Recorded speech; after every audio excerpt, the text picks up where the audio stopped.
मैखुन आबादखौ आथिखालाव गोबां सुबुंफ्रानो गोबां गोसो होदों नंगौ देहानि थाखाय गुबुन मोनसे मोजां आदार हिसाबै बाहायो सुबुंफ्रा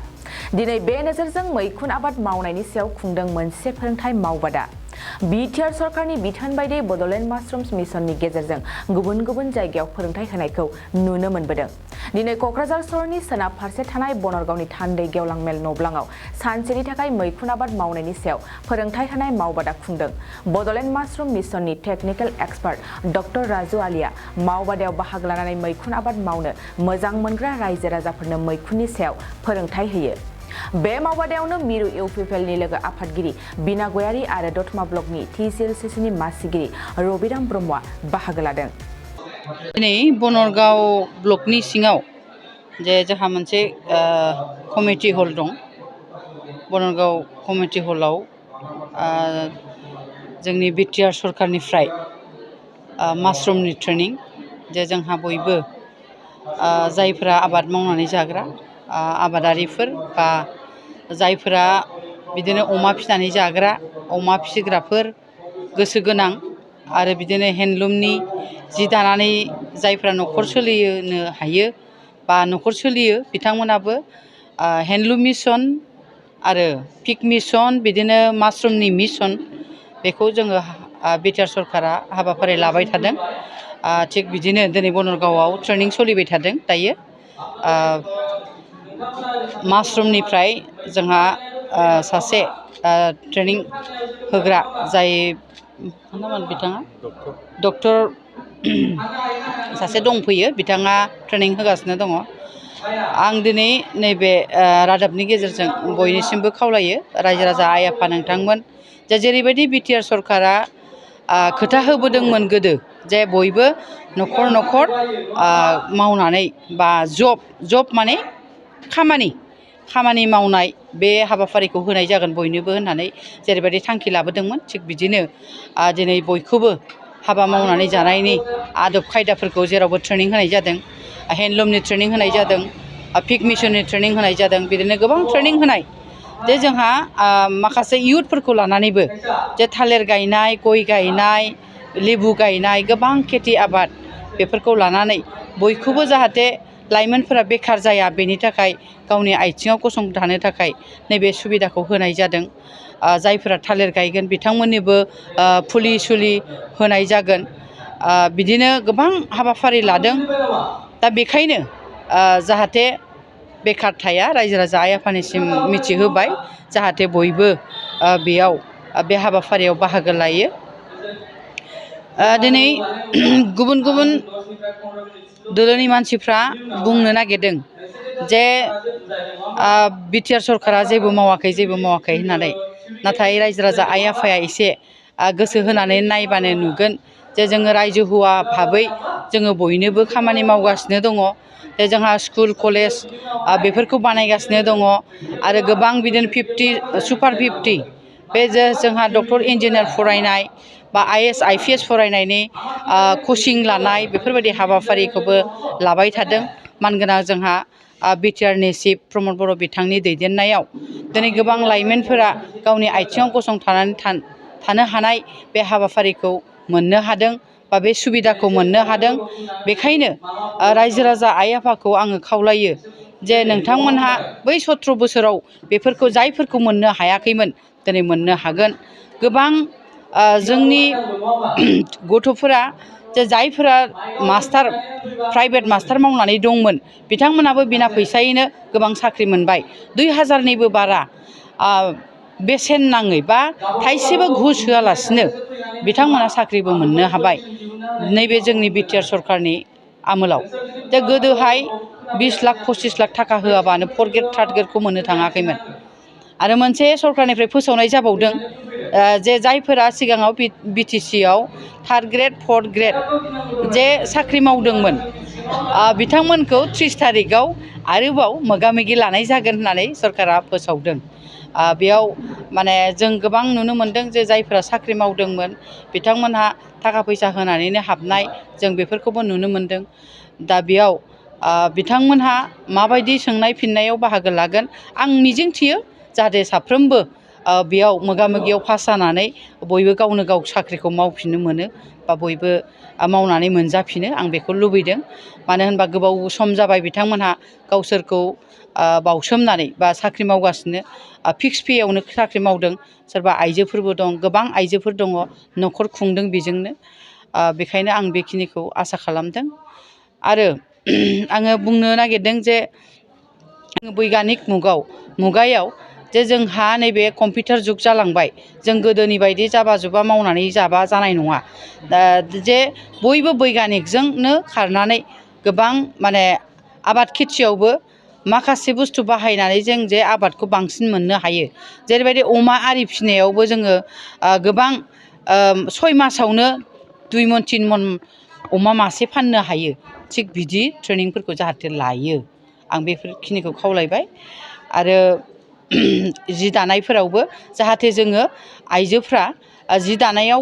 गोबाङानो साल खुन्थायाव ओरैनो दायोमोन थाथजों नाथाय दिनै मेसिनजों दानानै सानसेयावनो गांबा 6 खान दिहुननो हानाय गोदोहाय जोङो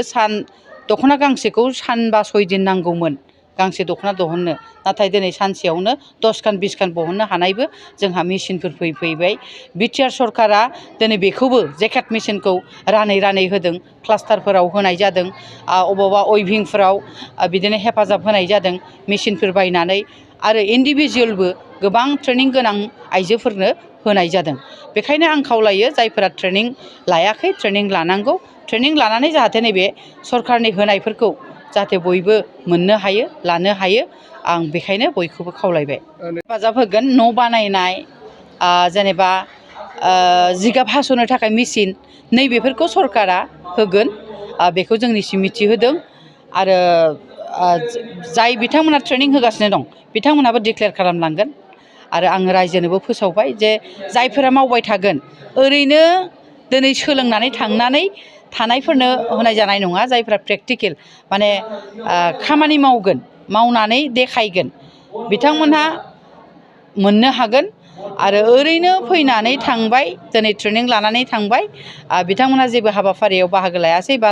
मावासै बिथांमोनाथ' बोरै मोननो हानो जाय प्रेक्टिकेल देखायगोन बे मावगोन बिथांमोनासो मोनगोन सरकारनिफ्राय न' बिदिनो मैखुन दोनग्रा न' आरो बै जिगाब हास'ग्रा मेसिन नैबेखौ मोनगोन होननानै बिथांमोनहाबो फोसावदों मार्केटिंनि बिथिङाव मार्केटआवथ' बेखौ गोबां बाहेरायावबो लांनाय जुदि बयबो मावनो ओंखारोब्ला बिदिनो बाहेरायाव लांनायबो साप्लाइनि थाखाय मानगोनां बिटिआरनि चिफ बिथाङा बाहेरायाव साप्लाइ खालामनायनिबो बेब'स्थाखौ खालामगोन होननानै बिथाङा फोसावदों जोङो हायोब्ला मैखुनखौ जानानै जेरैबायदि गुन मोनो बेदर फिसाखौ जानानै बेसेबां गुन मोना मानो होनोबा बेदर फिसा जायोबा देहायाव खहासो जायो दा मैखुननिफ्राय गोबां गुन मोनो बेखौ जों डक्टर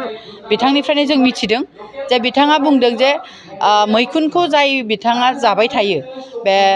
देहानि थाखाय मोजां आरो देहाफ्रा माने गोरायैनो थायो बेदर फिसा जायोबा जेरैबायदि लेहुवा जालाङो थिग बेबायदि जानाय नङा मैखुननिफ्राय गोबां आदार आरो जि जोमबो दरननो हायो गाननाय जोमनायबो दिरुननो हायो नैबेखौ बिथाङा फोसावदों दा बेखायनो माने बिनिफ्राय रां आरजिनो हागोन होननानै आङो मिजिंथिदों मानो होनोबा मैखुनखौ दानि गोबां निरामिस जाग्रा जोंनि गेजेराव जों बर' माहारिनि गेजेरावबो किसुमाना बाराय लानानै माने निरामिस जाग्रा गोबां सुबुंफोर दङ बिथांमोनहाबो मैखुनखौनो बाहायो दा बेखायनो आं सान्दों बयबो जुदि दिहुनोबा मार्केटआबो मोजां जागोन होननानै आङो मिजिंथिदों আমাৰ এইবাৰ বৰলেণ্ড মাছৰুম মিছন যোনটো মিছন এটা ষ্টাৰ্ট কৰিছে আমাৰ CM BTRৰ পৰা তো তাৰ পৰা আমি কি কৰি আছোঁ এতিয়া কমিউনিটি লেভেলত যিহেতু আমাৰ ODOP আমাৰ ডিষ্ট্ৰিক্টৰ মাছৰুমে হয় তো আমাৰ মাছৰুম মিছনৰ আণ্ডাৰত আমি কি কৰি আছোঁ কমিউনিটি লেভেলত যিমান পাৰোঁ সিমান গাঁৱে গাঁৱে যায় মহিলাবিলাকক বা সেল্ফ হেল্প গ্ৰুপবিলাকক চবকে আমি মাছৰুমৰ এৱেৰনেছ মানে মাছৰুম খালে কি হ'ব মাছৰুম কৰিলে কি হ'ব আৰু মাছৰুমৰ থ্ৰুৱেদি তাহাঁতৰ লাইভলিহুড এটা জেনেৰেট কৰিবৰ কাৰণে আল্টাৰনেটিভ ইনকাম এটা জেনেৰেট কৰিবৰ কাৰণে আৰু তাহাঁতৰ এৱেৰনেছ মানে যিমান পাৰোঁ আমি এৱেৰনেছটো স্প্ৰেড কৰিবৰ কাৰণে তেতিয়াহে আমাৰ এৰিয়াত মাছৰুমটো পপুলাৰিটি গেইন কৰিব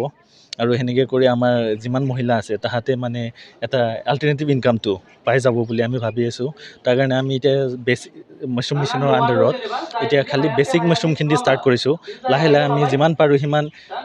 এডভান্স মাছৰুমৰ লগতো যাম আৰু পাৰিলে ছুপাৰ মাছৰুমৰ লগতো যাম যিমান পাৰি যাওঁ যিমান লাহে লাহে এনেকৈ আমি চব মাছৰুমৰ ওপৰত আমি ট্ৰেইন কৰি যাম এতিয়া বৰ্তমানৰ কাৰণে আমি বহুত জেগাত ট্ৰেইন কৰিলোঁ বহুতকেইটা গাঁৱত যাই ট্ৰেইন কৰিলোঁ তাতে ছেল্ফ হেল্প গ্ৰুপ নাই বুলি ক'লেও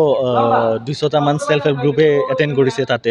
আৰু মহিলাবিলাক হিচাপ কৰিলেতো 2000 মহিলামান তাহাঁতক আমি মাছৰুমৰ ট্ৰেইনিং দিলোঁ তাতে বেছিক মাছৰুমৰ ভিতৰত অয়েষ্টাৰ মাছৰুম মিল্কী মাছৰুম আৰু পেডিষ্ট্ৰ মাছৰুম এইখিনি মাছৰুমে দি আমি ষ্টাৰ্ট কৰি আছোঁ এতিয়া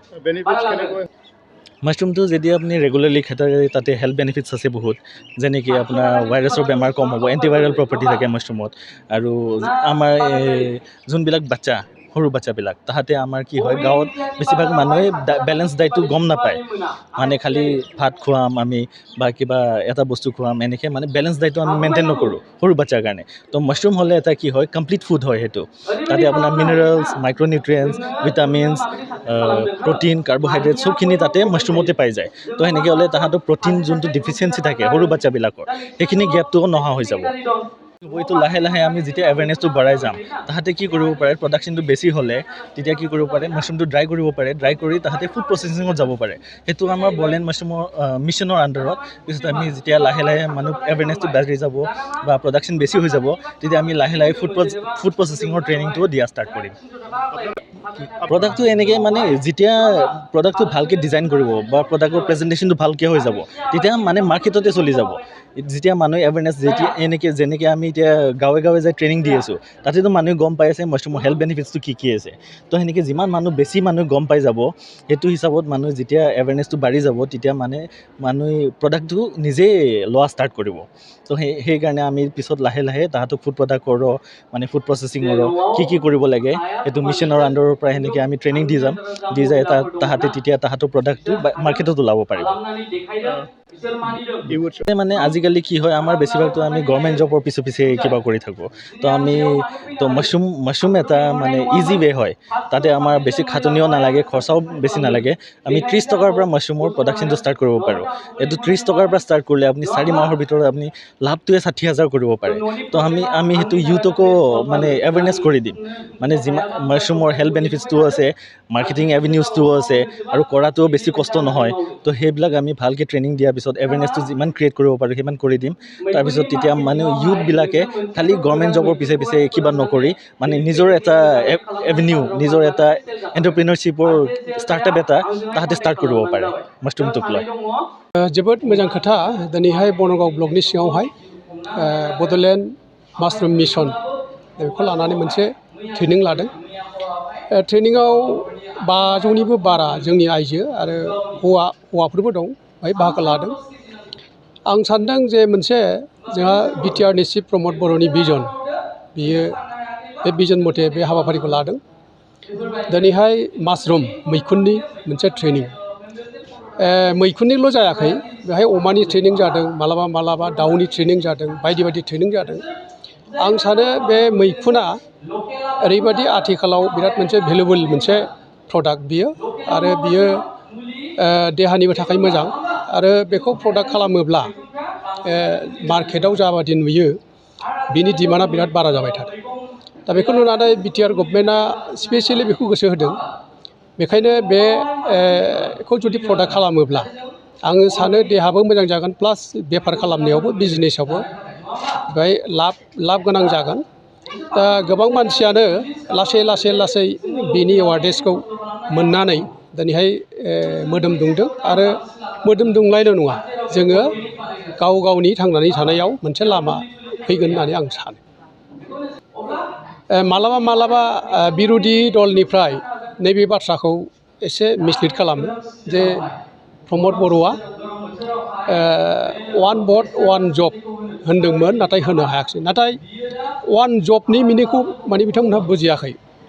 बेवहाय खामानिनि खोथा होनदों जेरैहाय एम जनरेगानि खामानियावहाय जब कार्डनि गेजेरजों मानसिफोरनो खामानि होनाय जायो खामानिनि खोथासो होनदों बेवहाय गभर्नमेन्ट सार्भिसनि खोथाखौ बुङाखै बेखायनो प्रमद बर'आ जे मोनसे गावनि भिजन दं बा UPPLआ जे भिजन दं बे भिजनखौ लानानै वान आफ्टार एनादार दिनैहाय खामानि मावदों एजेन्डा